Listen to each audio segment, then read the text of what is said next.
ગોલા ગોકર્ણનાથ ઉત્તર પ્રદેશના લખીમપુરના ખીરી જિલ્લામાં સ્થિત આ એક પ્રસિદ્ધ ઐતિહાસિક અને ધાર્મિક નગર છે અને આ ભગવાન શંકરના પ્રાચીન મંદિરના કારણે નાના કાશી તરીકે છોટી કાશી તરીકે પણ ઓળખાય છે. આ સ્થળ ખૂબ જ પાવન છે અને પોતાની પૌરાણિક કથાઓને કારણે ત્યાં વિશેષ પ્રકારના મેળા લાગે છે અને દેશભરમાંથી લોકો અહીં દર્શન કરવા માટે આવે છે. આજે આપણે એક એવા શિવ મંદિરની વાત કરીશું કે જેમાં સ્થાપિત શિવલિંગને જ્યારે રાવણ ઉખાડી નથી શકતા ત્યારે તેઓ ક્રોધમાં આવીને પોતાના અંગૂઠાથી તે શિવલિંગને દબાવી દે છે અને તેનો આકાર ગાયના કાન જેવો ગોકર્ણ જેવો થઈ જાય છે, જેને કારણે આ શિવલિંગનું નામ ગોકર્ણનાથ પડ્યું હતું. આ કથાનું મુખ્ય બિંદુ રાવણની તપસ્યા છે અને ભગવાન શંકરની શર્ત અને અંગૂઠાના નિશાનવાળું આ શિવલિંગ છે.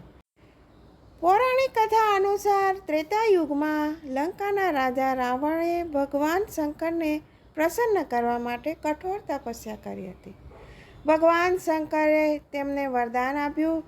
રાવણની તપસ્યાથી પ્રસન્ન થઈને અને શિવજીએ કહ્યું કે શિવલિંગના રૂપમાં તેઓ તેમને લંકા લઈ જશે તેવું વરદાન આપે છે. ભગવાન શંકરે શરત રાખવા માટે કહ્યું કે જો રસ્તામાં આ શિવલિંગને કોઈ પણ જગ્યાએ જમીન પર મૂક્યું તો તે ત્યાં જ સ્થાપિત થઈ જશે અને ત્યાંથી બીજી વાર ઉઠે નહીં. જય શ્રી કૃષ્ણ મિત્રો, સ્વાગત છે તમારું મારી ચેનલ સ્નેહ સાગરમાં. જો આ ગોલા ગોકર્ણનાથના શિવલિંગની કથા આપ સર્વને નવીન લાગી હોય તો મારી ચેનલ લાઈક, શેર કરી, સબસ્ક્રાઈબ કરી બેલ આઇકોન હિટ કરશો. ત્રેતાયુગમાં રામ અને રાવણના યુદ્ધ સમયે રાવણે પોતાની તપસ્યાથી ભગવાન શંકરને પ્રસન્ન કર્યા એટલે યુદ્ધમાં તેઓ જીતી શકે.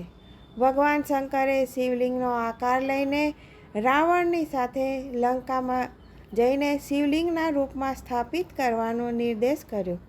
આના માટે ભગવાન શંકરે એક શરત રાખી કે શિવલિંગને જો વચ્ચે કોઈ પણ જગ્યાએ મૂકશે તો તે ત્યાંને ત્યાં સ્થાપિત થઈ જશે. રસ્તામાં રાવણને લઘુશંકા લાગી તો તેણે એક આહીરને તે શિવલિંગ પકડાવ્યો.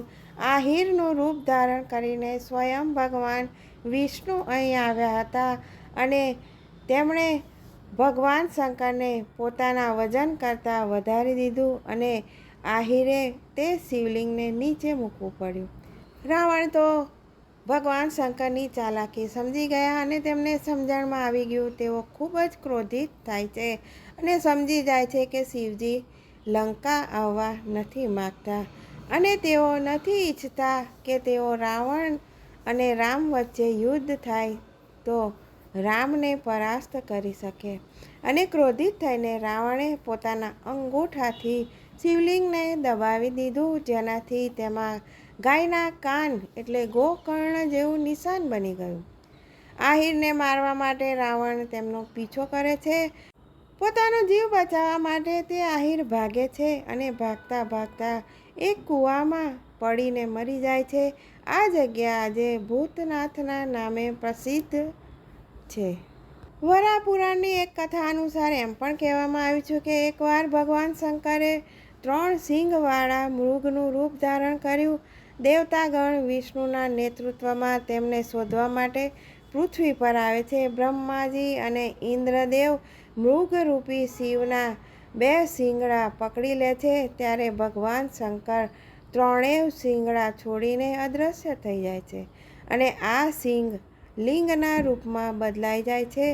દેવતાઓએ ભગવાન શંકરના 3 લિંગોમાંથી અહીં ગોકર્ણનાથમાં સ્થાપિત કર્યા. બીજું શિંગડું શૃંગેશ્વર ભાગલપુર બિહારમાં અને ત્રીજું શિવલિંગ ઇન્દ્રના ઇન્દ્રલોકમાં છે.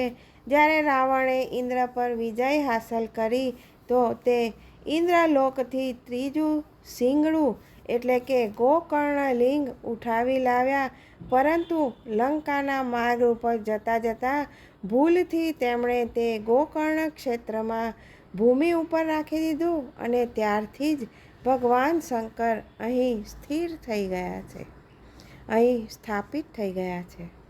ભગવાન શંકરનું આ પ્રાચીન મંદિરનું મુખ્ય આકર્ષણ છે અહીંનું ગર્ભગૃહ, જે ધરા પૃથ્વી પરથી થોડું નીચે, તેનું ધરાતલ થોડું નીચેથી છે, જ્યાં ભક્ત જાળી ઉપરથી તે શિવલિંગને જળ અને દૂધનો અભિષેક અર્પિત કરી શકે છે. મંદિરની પાસે એક પવિત્ર જળાશય છે, જેના મધ્યમાં ભગવાન શંકરની સુંદર પ્રતિમા આવેલી છે. આ માહિતી હિન્દુ ધાર્મિક માન્યતાઓ અનુસાર પુરાણોમાં વર્ણવાયેલી જોવા મળે છે. જય શ્રી કૃષ્ણ. હર હર મહાદેવ. ફરી મળીશું આવા અવનવા નવા વિષય સાથે.